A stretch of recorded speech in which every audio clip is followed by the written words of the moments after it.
Study IQ IAS, अब तैयारी हुई अफोर्डेबल। नमस्कार, आप देख रहे हैं स्टडी IQ और मैं हूं वरुण जौहरी।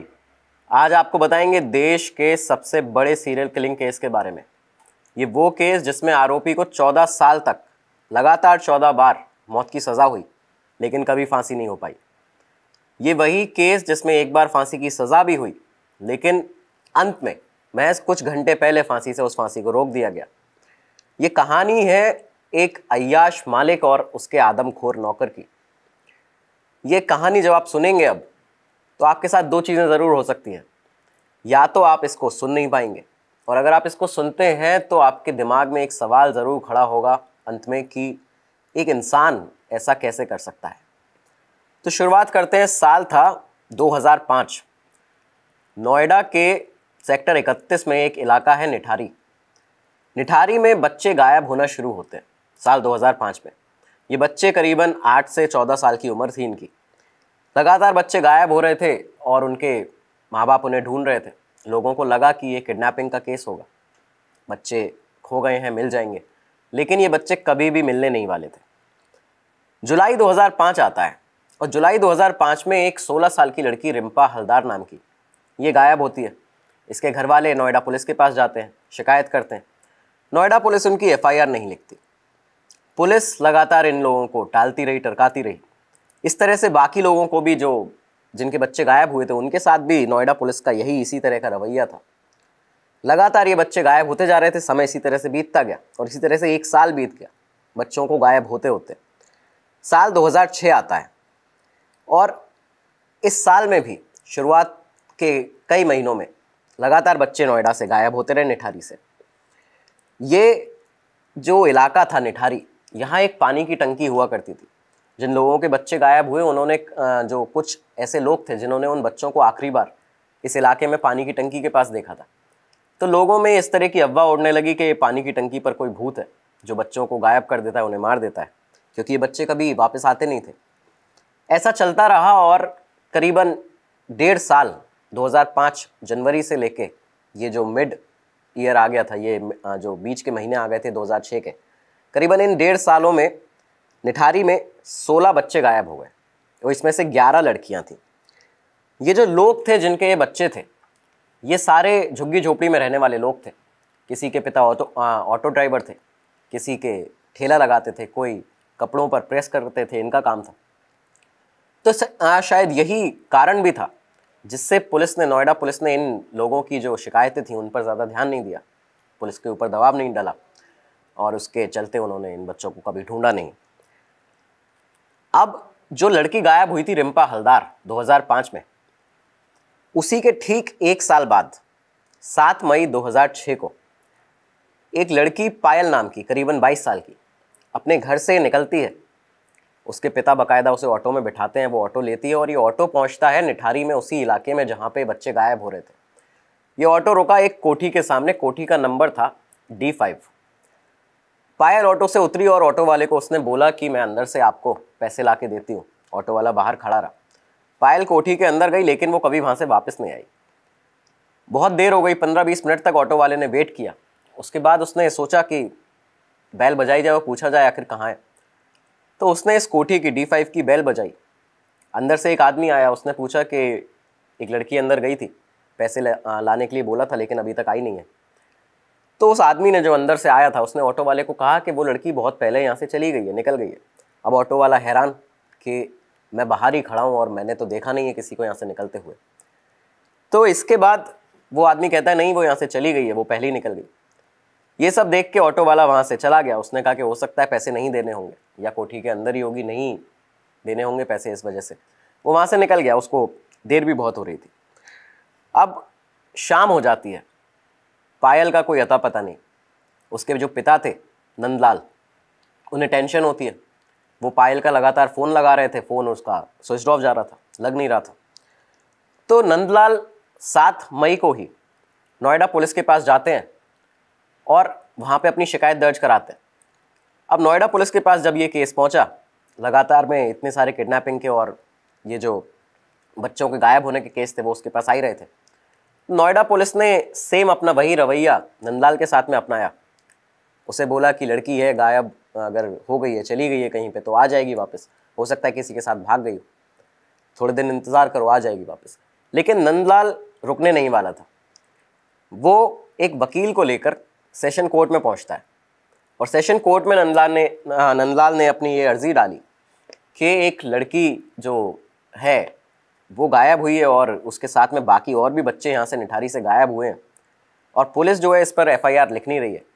और ये सारे बच्चे, उसने बाकायदा उसमें ये मेंशन किया अपनी अर्जी में कोर्ट में कि ये जो सारे बच्चे हैं ये एक जो इलाका है निठारी का और वहाँ की जो कोठी है D5 वहाँ से गायब हुए हैं।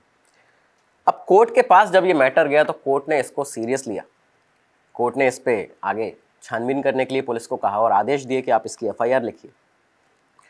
कोर्ट का अब आदेश आया पुलिस के पास तो पुलिस के ऊपर दबाव बना। पुलिस ने अब ये पता किया कि आखिर ये कोठी है किसकी, कौन है। तो ये कोठी थी मुनिंदर सिंह पंढेर नाम के एक आदमी की, एक बेहद अमीर आदमी, करोड़पति आदमी, पंजाब का रहने वाला। पंजाब में कई सारी प्रॉपर्टीज़, लुधियाना में, चंडीगढ़ में घर, नोएडा में प्रॉपर्टी, दिल्ली में और नोएडा में ये कोठी थी उसकी। जब भी कभी मुनिंदर सिंह पंढेर आता था दिल्ली तो नोएडा की अपनी इसी कोठी में रुकता था। और पंढेर के अलावा इस कोठी में रहता था उसका एक नौकर सुरेंद्र कोहली। पंढेर की गैर मौजूदगी में एक तरह से सुरेंद्र कोहली ही इस कोठी का मालिक हुआ करता था। ये कोठी जो थी वो पंढेर ने सन 2000 में ली थी। सन 2000 में पंढेर ने कोठी ली और यही साल था, साल 2000, जब उत्तराखंड के अल्मोड़ा से सुरेंद्र कोहली दिल्ली आता है। दिल्ली आने के बाद सुरेंद्र कोहली एक कर्नल के यहाँ काम कर रहा था। कर्नल पंढेर का दोस्त था और 2003 तक उसने उस कर्नल के यहाँ काम किया। और 2003 में जब यहाँ ये मुनिंदर सिंह पंढेर के यहाँ आया तो बताते हैं खाना क्योंकि बहुत अच्छा बनाता था तो कर्नल के यहाँ से इसने, मुनिंदर सिंह पंढेर ने इसको अपने यहाँ बुला लिया था सुरेंद्र कोहली को। अब ये चीज़ें सामने आती हैं, ये लगातार इस तरह से ये केस आगे बढ़ता है। सुरेंद्र कोहली और पंढेर यहाँ पे रहा करते थे। अब होता क्या है कि नोएडा पुलिस के जो कुछ अफसर थे बड़े, उनकी पंढेर के साथ में जान पहचान थी, वो जानते थे इसको। और पंढेर के यहाँ आना जाना भी कई बड़े अफसर का नोएडा पुलिस के था, ऐसा बताया जाता है। तो पंढेर के पास में नोएडा पुलिस के पास से एक कॉल गया कि आपका नाम सामने आ रहा है, आपकी कोठी का नाम सामने आ रहा है और कोर्ट ने आदेश दिए हैं कि एफआईआर इसमें रजिस्टर की जाए। अब पंढेर को जब ये बात पता चली तो वो इलाहाबाद हाई कोर्ट गया। इलाहाबाद हाई कोर्ट में उसने अपनी एक अपील डाली, अर्जी डाली, बोला कि इस तरह की जो मेरे ऊपर दबाव बनाया जा रहा है एक एफआईआर रजिस्टर करने का, ये सरासर झूठ है और इस तरह का ये बकवास है, बेबुनियाद बातें हैं। लेकिन इलाहाबाद हाई कोर्ट ने भी जब इस पूरे मामले को संज्ञान में लिया और देखा तो उन्होंने बताया कि नहीं, इसमें इंक्वायरी प्रॉपर होनी चाहिए, इसमें एफआईआर रजिस्टर होना चाहिए। और जब हाई कोर्ट की तरफ से पुलिस के पास में आदेश आया कि इसमें एफआईआर रजिस्टर की जाए और जल्दी से जल्दी इसकी जांच की जाए, तो पुलिस को अपना काम अब शुरू करना था। अब ये समय चलते चलते करीबन ये मई 2006 में जो नंदलाल ने कोर्ट में जाकर अपनी अर्जी दी थी, वहाँ से उसके बाद मुनिंदर सिंह पंढेर भी हाई कोर्ट में गए इस केस को रुकवाने के लिए, छानबीन को रुकवाने के लिए। तो ये सब चलते चलते करीबन 7 महीने बीत जाते हैं और दिसंबर 2006 आ जाता है। तो साल 2006 और दिसंबर का महीना, आखिरी महीना, करीबन 2 साल हो चुके थे बच्चों को गायब होते हुए। और पुलिस 2 साल के बाद नोएडा पुलिस अपनी जो छानबीन थी वो चालू करती है, वो शुरू करती है। अब जांच शुरू होती है तो पायल का जो नंबर था, जो उसका फ़ोन था, उसके कॉल रिकॉर्ड्स निकाले जाते हैं। एयरटेल का नंबर था। पायल के कॉल रिकॉर्ड्स निकाले गए 7 मई के, जिस दिन वो गायब हुई थी। तो नोएडा पुलिस के सामने ये चीज़ आती है कि उसके कॉल रिकॉर्ड्स में उन्हें मुनिंदर सिंह पंढेर का नाम दिखता है, उसे फ़ोन किया गया था। नोएडा पुलिस ने सीधा पंढेर को कॉल किया, उससे पूछा कि आप कहाँ थे इस दिन 7 मई को जब पायल गायब हुई और आप पायल को जानते कैसे हैं। तो पंढेर ने ये बताया कि 7 मई को मैं अपने घर पे था चंडीगढ़ में, पंजाब में, क्योंकि जो मेरे पिता हैं उनकी डेथ हो गई थी, उनकी मौत हो गई थी, तो मैं उनकी फ्यूनरल में आया हुआ था। नोएडा पुलिस ने इस स्टेटमेंट को वेरीफाई किया, ये सही साबित हुआ। वो अपने घर में चंडीगढ़ में था 7 मई को पंढेर। अब पुलिस के सामने ये था कि पंढेर को कॉल किया गया है तो ये उसको जानता भी होगा पायल को। तो उससे आगे स्ट्रिक्टली पुलिस ने जब पूछताछ की मुनिंदर सिंह पंढेर से कि तुम पायल को कैसे जानते हो और क्या रिश्ता है तुम्हारा उससे, किस तरह से उसने तुम्हें कॉल किया था, तब इसने सच बताया। और तब पंढेर ने बताया कि पायल जो थी वो एक कॉल गर्ल थी। पंढेर जब भी नोएडा में अपनी इस कोठी में आता था D5 में, वो महीने में 1 बार 2 बार जब भी आता था वो पायल को बुलाता था इसमें, और पायल रात भर यहाँ पे रुकती थी, अगले दिन जाती थी सुबह, और करीबन 1 महीने में 2 बार पायल को बुलाता था और इसके लिए वो उसे 25,000 रुपये देता था। ये बात पुलिस के सामने आई। पुलिस ने उसके बाद बताया कि उसके जो पिता हैं उसने भी ये जो FIR कराई है उसमें D5 का नाम लिखा हुआ है, जो कोर्ट में उसने अर्जी डाली है। तो मनिंदर सिंह पंढेर ने एक और बहुत चौंका देने वाली बात बताई पुलिस को। वो ये थी कि पायल का जो पिता था नंदलाल, पंढेर ने बताया कि वो खुद उससे ये काम कराता था और बाकायदा पंढेर की तरफ से महीने के कुछ पैसे पायल के पिता के पास भी जाते थे, नंदलाल के पास, जिससे वो लगातार उससे ये सब काम कराता रहे। तो अब ये सब चीज़ें जब सामने आई तो नोएडा पुलिस ने सीधा नंदलाल को बुलाया, उससे पूछताछ की, उससे पूछा कि क्या ये चीज़ सच है जो पंढेर बता रहा है कि क्या तुम्हारी लड़की एक कॉल गर्ल थी। तो उसका कहना था कि मैं अपनी लड़की से जो भी काम कराता हूँ वो मेरा मैटर है, लेकिन आपको उसे इस समय ढूंढना ज़रूरी है, आपका काम ये है कि आप उसे ढूंढें। तो अब नोएडा पुलिस अपने काम पे दोबारा लगती है। उसको ये क्लियर हो चुका था कि पायल एक कॉल गर्ल थी और पंढेर के पास में इस तरह से आती थी। तो पायल का जो नंबर था वो लगातार ट्रेसिंग पर लगा रखा था नोएडा पुलिस ने।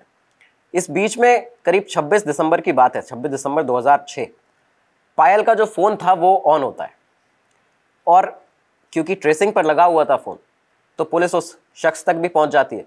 एक रिक्शा वाला था जिसके पास उसका फ़ोन मिला। उस फ़ोन में से जो सिम मिलती है, एयरटेल की वो सिम थी, उसमें जो IMEI नंबर था उस सिम का, उसको नोएडा पुलिस ट्रेस करती है और वो नंबर निकलता है सुरेंद्र कोहली का। सुरेंद्र कोहली का ये नंबर निकला, बाकायदा उसमें एड्रेस था D5 sector 31 Nithari Noida. Police इस एड्रेस पे जाती है, उनको सामने आता है, ये समझ में आता है कि ये कोठी तो पंढेर की है और कोहली जो है सुरेंद्र कोहली वो उसका नौकर है, तो उसका ये नंबर निकलता है। यहाँ से अब पुलिस सीधा D5 पहुँचती है इस कोठी में कोहली को पकड़ने के लिए। कोहली वहाँ पे मिलता नहीं है। पंढेर को कॉल किया जाता है, पंढेर से पूछा जाता है कि वो कहाँ है। इस समय तक पुलिस ने नोएडा पुलिस ने चंडीगढ़ से पंढेर को वापस बुला लिया था। उसने कहा कि आपको यहाँ पे आके पूछताछ में इन्वॉल्व होना पड़ेगा।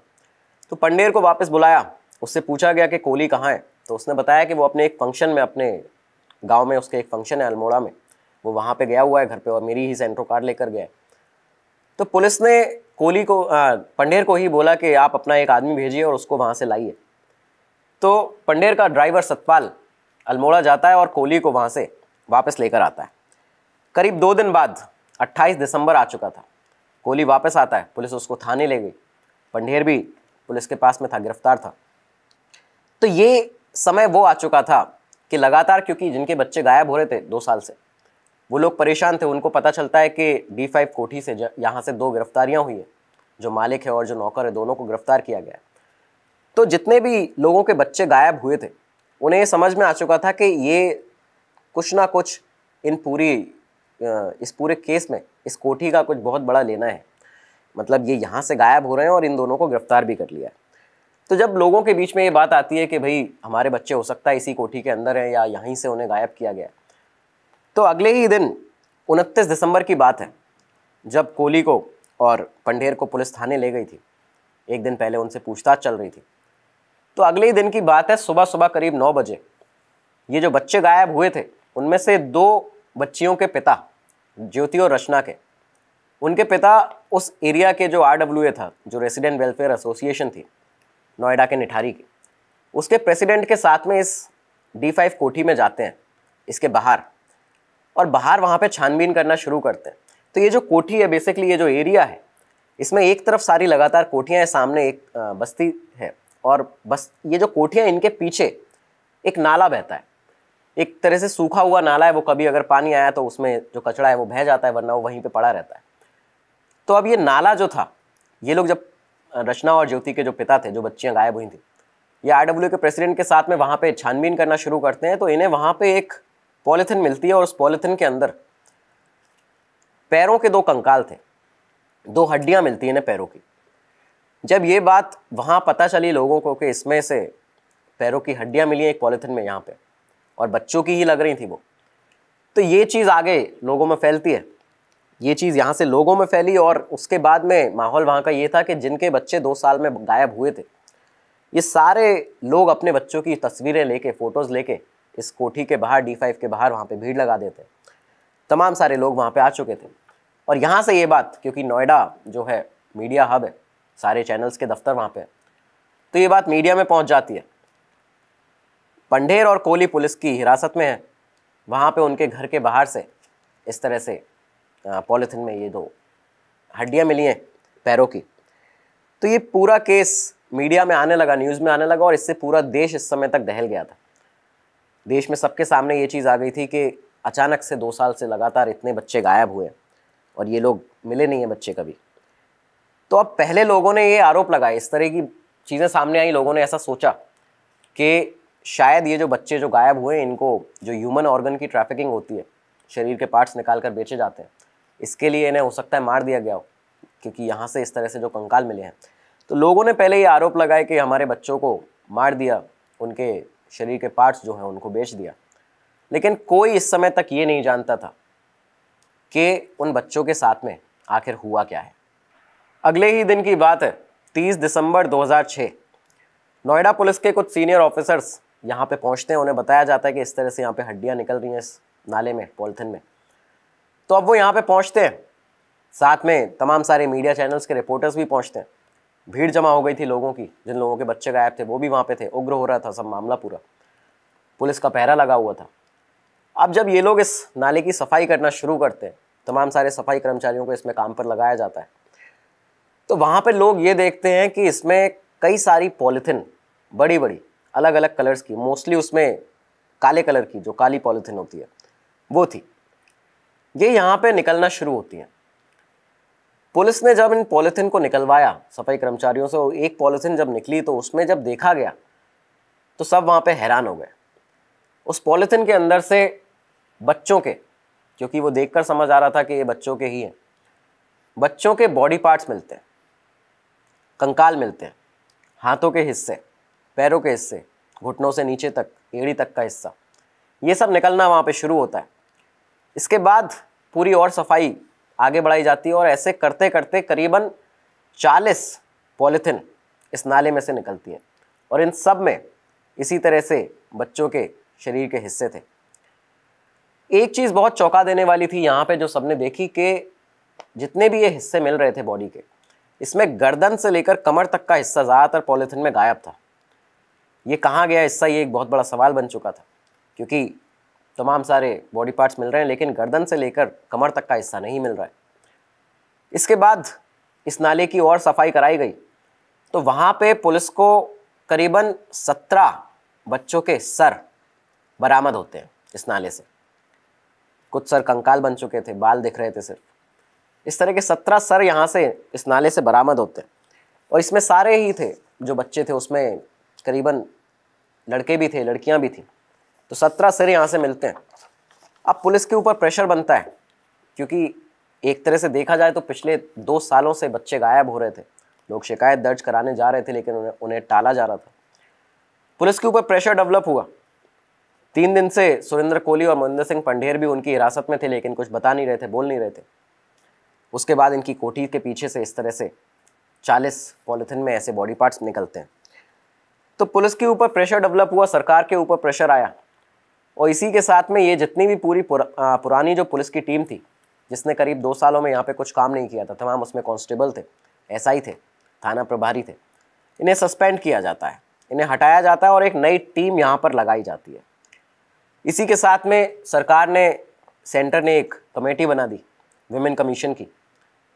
यूपी गवर्नमेंट ने, यूपी में सरकार थी मुलायम सिंह यादव की, उन्होंने एक कमेटी बना दी 2 लोगों की और इन लोगों का काम था इस पूरा जो पुलिस वालों ने इसमें मक्कारी दिखाई है, जिस तरह से टाला है इस केस को, तो इसकी छानबीन करना और देखना कि कौन कौन इसमें जिम्मेदार है, किस तरह से लोगों ने, इन्होंने जो पुलिस है नोएडा पुलिस, उसने किस तरह इसमें काम नहीं किया है। तो एक कमेटी बनाई जाती है। अब सुरेंद्र कोली और मोहिंदर सिंह पंढेर को नोएडा पुलिस, क्योंकि इतना ज़्यादा उस समय माहौल गर्म हो गया था, जो लोग थे वो वहाँ पे उग्र होते जा रहे थे, तो इन्हें एक गुप्त जगह पर ले जाया जाता है और इनसे पूछताछ शुरू होती है। लोगों में बेहद गुस्सा था, इसलिए इन्हें गुप्त जगह पर ले जाना ज़रूरी था, वरना लोग अगर ये लोगों के हाथ लग जाते तो शायद लोग इन्हें मार भी देते उस समय। करीब 5 दिन तक ये, जब से सुरेंद्र कोहली को पकड़ा गया था, इसने कुछ बताया नहीं था, कुछ बोला नहीं था। पुलिस जब भी कुछ पूछती थी तो ये एकदम चुप रहता था। मुनिंदर सिंह पंढेर बता चुका था कि पायल एक कॉल गर्ल थी और वो उसको बुलाता था, इस तरह की उसने चीज़ बताई। लेकिन जब ये बच्चों के यहाँ से बॉडी पार्ट्स मिले तो उससे पूछा गया कि बच्चों के साथ में तुमने क्या किया, तो उसने कहा मैंने बच्चों के साथ कभी भी कुछ नहीं किया है, लेकिन हाँ, मैं लड़कियों का मुझे इस तरह से शौक था। सुरेंद्र कोहली से अब पुलिस पूछताछ शुरू करती है। पहले के कई दिन उसने कुछ बताया नहीं, लेकिन अब वो टूटना शुरू होता है और उसने अब सच बोलना शुरू किया। उससे पूछा गया कि पायल कहाँ है और क्या किया तुमने उसके साथ, क्योंकि पुलिस ने यहाँ पे ये गेम भी खेला। पुलिस ने कहा कि पंढेर ने ये बताया कि तुमने ये सब किया है, पायल को मारा है, तुमने तमाम बच्चों को मारा है। तो कोहली से जब पुलिस ने इस तरह से अपना एक इंटेरोगेशन गेम स्टार्ट किया तो कोहली अब सच बोलना शुरू करता है। उसने बताया कि जब पंढेर लड़कियों के साथ में या पायल के साथ में कमरे में होता था तो वो रात में उसे वहाँ से चुपके से देखता था, और ये सब देखते हुए उसे भी इस तरह की चीज़ें करने का मन करता था। तो कोहली बताता है कि एक दिन जब पंढेर यहाँ पे था नहीं, 7 मई की बात है, जिस दिन पायल गायब हुई है, तो सुरेंद्र कोहली ने पायल को कॉल किया और कॉल करके ये कहा कि एक नई पार्टी आने वाली है, उससे तुम्हें मिलवाना है, तुम यहाँ पे आ जाओ कोठी में, D5 में। पायल आती है। इसके बाद ये चाय बनाता है और चाय ये लोग पी रहे होते हैं। तब इसने कहा कि जो जिनसे तुम्हें मिलवाना है उन्हें अभी आने में देर है, तो तुम एक काम करो, तुम मुझे एंटरटेन कर दो। पायल ने पूछा कि क्या पैसे कितने दोगे, तो इसने 500 रुपये का उसको ऑफ़र किया कि 500 रुपये मैं तुम्हें देता हूँ। पायल ने उसको कुछ ऐसा कहा कि कोहली को वो बात बहुत बुरी लगी। उसके बाद ये बताता है कि उसने, पायल जब चाय पी रही थी तो ये किचन में गया और उसके बाद वहाँ से पीछे से आके इसने उसी के दुपट्टे से उसका गला दबाकर उसे मार दिया। अब जब पायल की मौत हो जाती है तो उसके बाद कोहली का ये बयान है कि इसने बताया कि इसने उसकी डेड बॉडी के साथ में सेक्स करने की कोशिश की। इसने बताया कि ये उसमें नाकाम रहा, इससे हुआ नहीं, और इसके बाद इसने उसे ऊपर बाथरूम में ले जाकर वहाँ पे उसके जो बॉडी थी, उसके जो पार्ट्स थे, उनको काटा। तमाम सारे उसके टुकड़े करने के बाद में इसने उसे पॉलिथिन में भरा और उस नाले में कोठी के पीछे फेंक दिया। पुलिस ने अब जब ये चीज़ सुनी, पुलिस परेशान, हैरान कि किस तरह से इसने पायल को मारा है। इसके बाद में सुरेंद्र कोहली ये जितने बच्चे थे इनके बारे में बताना शुरू करता है।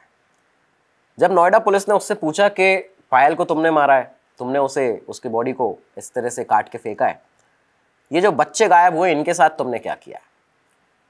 और उसके बाद में एक एक बच्चे का, करीबन 15 बच्चों के जो फोटोज़ थे पुलिस के पास, नोएडा पुलिस के, उन्होंने इसको फोटोज़ दिखाना शुरू किए। और माहौल ये था कि उस कमरे में 4 पुलिस वाले थे। सुरेंद्र कोहली एक एक करके हर बच्चे को पहचानता गया और उनके साथ में उसने क्या किया है, किस तरह से उन्हें फंसाया है, ये बताता गया।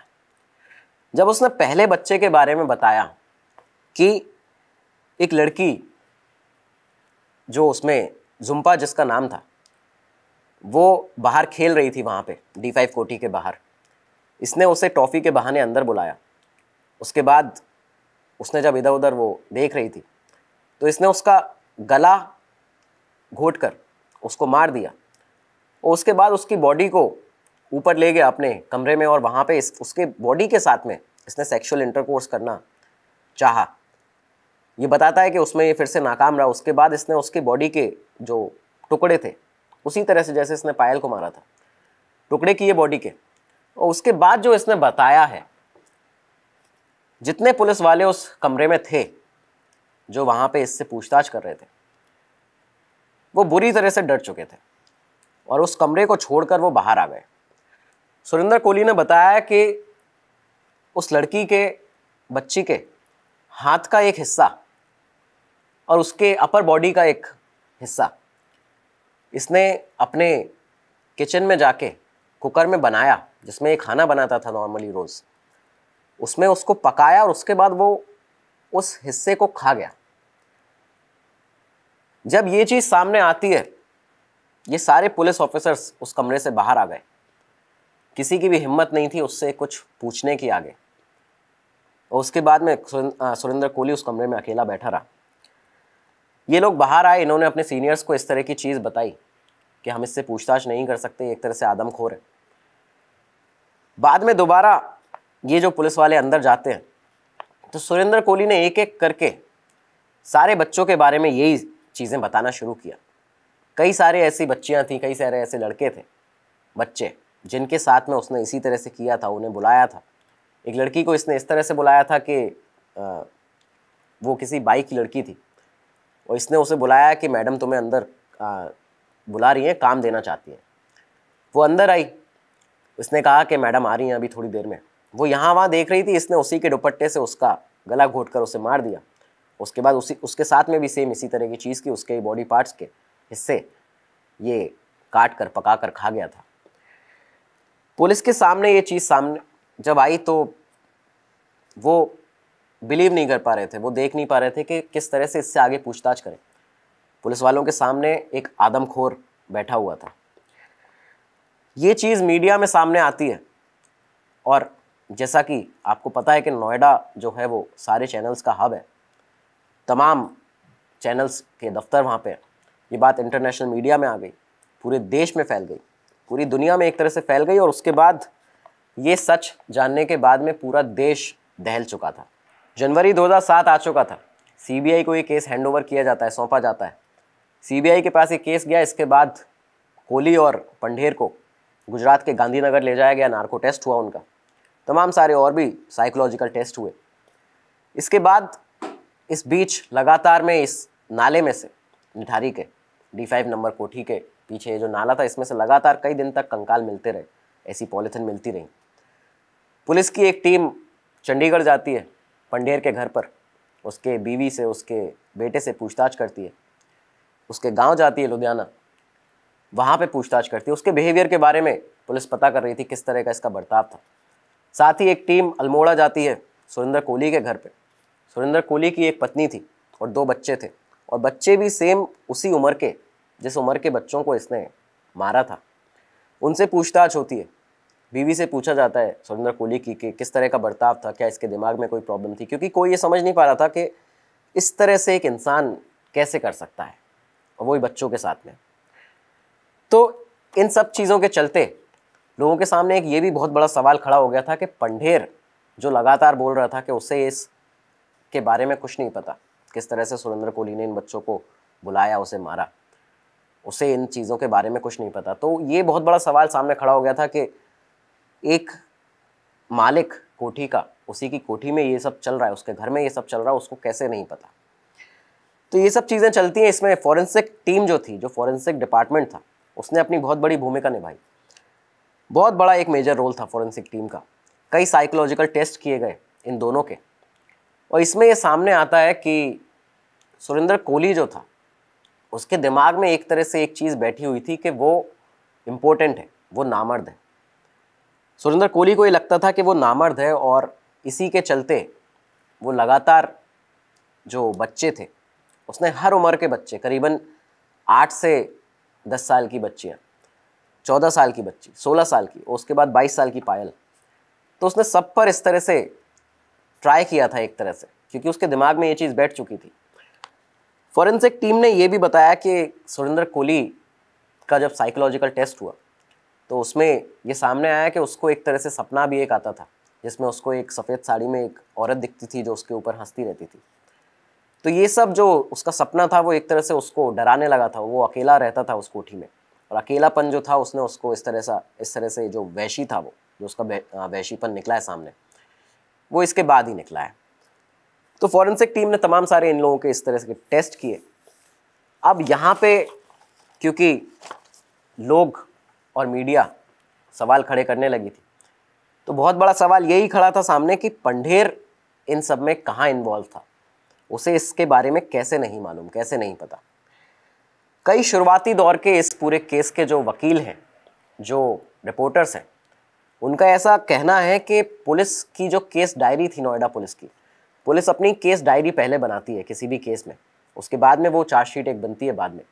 तो जो केस डायरी थी, ये वकील जो पुराने हैं और जो रिपोर्टर्स हैं पुराने, वो बताते हैं कि पंढेर ने और कोली ने साफ तौर पर पुलिस के सामने एक कन्फेस किया था। और कोली ने बताया था कि पहले बच्चों को बुलाने के लिए पंढेर ही उसे बोलता था, उसके बाद पंढेर उनके साथ में पहले रेप करता था, फिर कोली करता था, उसके बाद पंढेर उसे बोलता था कि इनको अब मार के फेंक दो। ये चीज़ बाकायदा उस पूरे कन्फेशन डायरी में, जो केस डायरी होती है, केस डायरी जो पुलिस की है, उसमें इस तरह की चीज़ बताई गई थी। लेकिन इसके बाद जब ये केस सीबीआई के पास में गया और केस आगे बढ़ा, तो सीबीआई ने कभी भी अपनी चार्जशीट में पंढेर का जिक्र नहीं किया।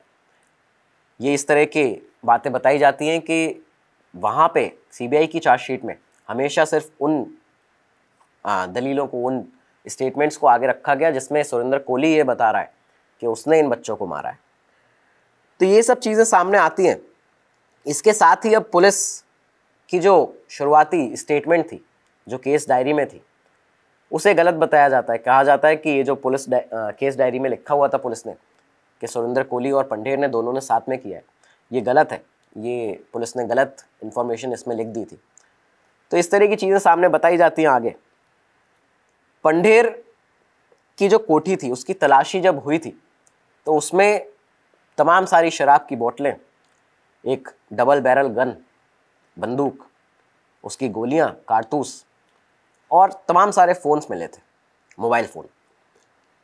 तो ये मामला अब जब कोर्ट में पहुंचता है, बहुत लंबी इसकी छानबीन चली, बहुत लंबी पूछताछ चली इन लोगों से और बहुत लंबी ही सुनवाई चली इस केस की पूरी।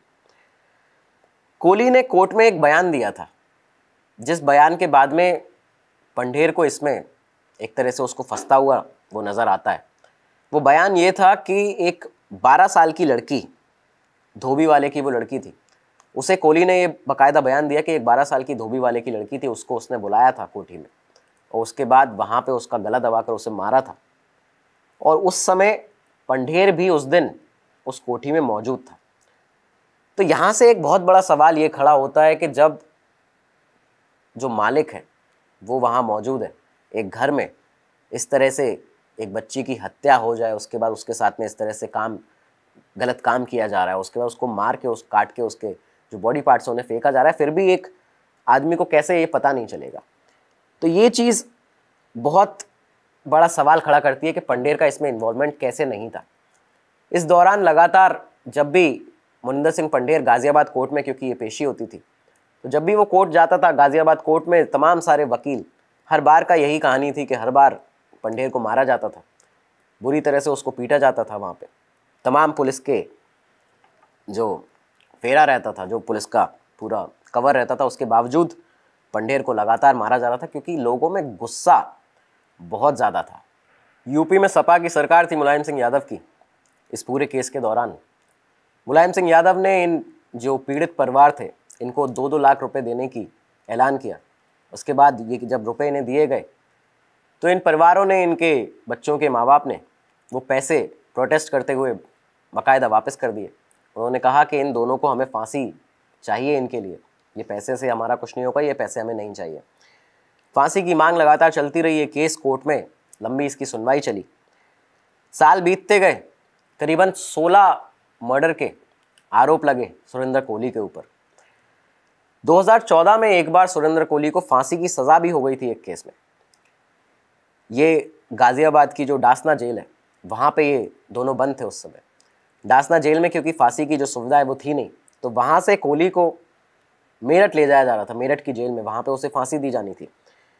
तो करीबन आधी रात की बात है, इसे जब ले जाया जा रहा था मेरठ की जेल में, तो कुछ ही घंटे बचे थे, करीबन 3 घंटे बाद इसको फांसी देनी थी। जल्लाद पूरा तैयारी कर रहा था वहाँ पे मेरठ की जेल में इसे फांसी देने की।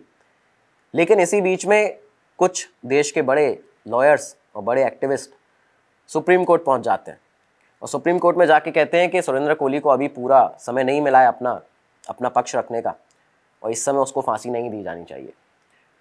और उसके बाद सुप्रीम कोर्ट की तरफ से आदेश आता है, करीबन महज 2.5-3 घंटे पहले उसको जब फांसी दी जानी थी मेरठ जेल में, उसके पहले ये आदेश आता है कि कोहली की जो फांसी है उसको टाल दिया जाए, अभी उसे फांसी नहीं दी जा सकती। इसके बाद इसकी फांसी टलती है और फिर से सुनवाइयों का जो दौर था अदालतों में वो शुरू होता है। हर केस में कोहली को फांसी की सज़ा होती थी, हर केस में कोहली को डेथ पेनल्टी होती थी, लेकिन कभी भी फांसी नहीं हो पाई।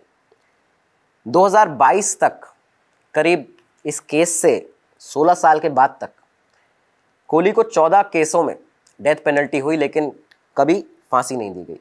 पंडेर को जो 7 साल की सज़ा हुई 2022 में, इसके बाद ये केस लगातार इसी तरह से चलता रहा, अभी भी चल रहा है। तो इस समय का जो अपडेट है, इसका जो जजमेंट है वो ये है कि 14 बार सुरेंद्र कोहली को फांसी हो चुकी है और 7 साल की सज़ा पंडेर को इस समय हो चुकी है। जो फॉरेंसिक टीम इस पूरे केस में काम कर रही थी वो बताती है कि जो नाला था D5 का, उसके पीछे से उस नाले में से उन्हें करीबन 627 टोटल बॉडी के पार्ट्स मिले थे इस पूरे केस में। तमाम सारे सबूत सामने, तमाम सारे गवाह सामने, लेकिन फिर भी आज तक इस केस में, इस घिनौने और ख़तरनाक, जिसे कोई सोच नहीं सकता, ऐसे केस में आज तक आरोपी को फांसी नहीं हुई है। ये एक तरह से एक अलग तस्वीर दिखाता है हमारे न्यायिक तंत्र की, हमारे देश में। आपको क्या लगता है कि सुरेंद्र कोहली जो ये काम करता था, जितने उसके ऊपर ये 14 मर्डर के आरोप लगे, वो इन बच्चों के साथ में जो करता था, क्या ये उसके दिमाग में कुछ बीमारी थी, जिस तरह से फॉरेंसिक टीम ने बताया, साइकोलॉजिकल टेस्ट में सामने आया?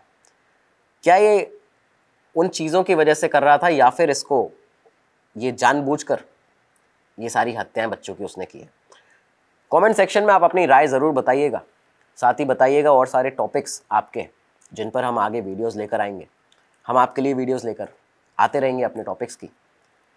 दीजिए इजाज़त, नमस्कार, धन्यवाद, जय हिंद। स्टडी IQ IAS, अब तैयारी हुई अफोर्डेबल।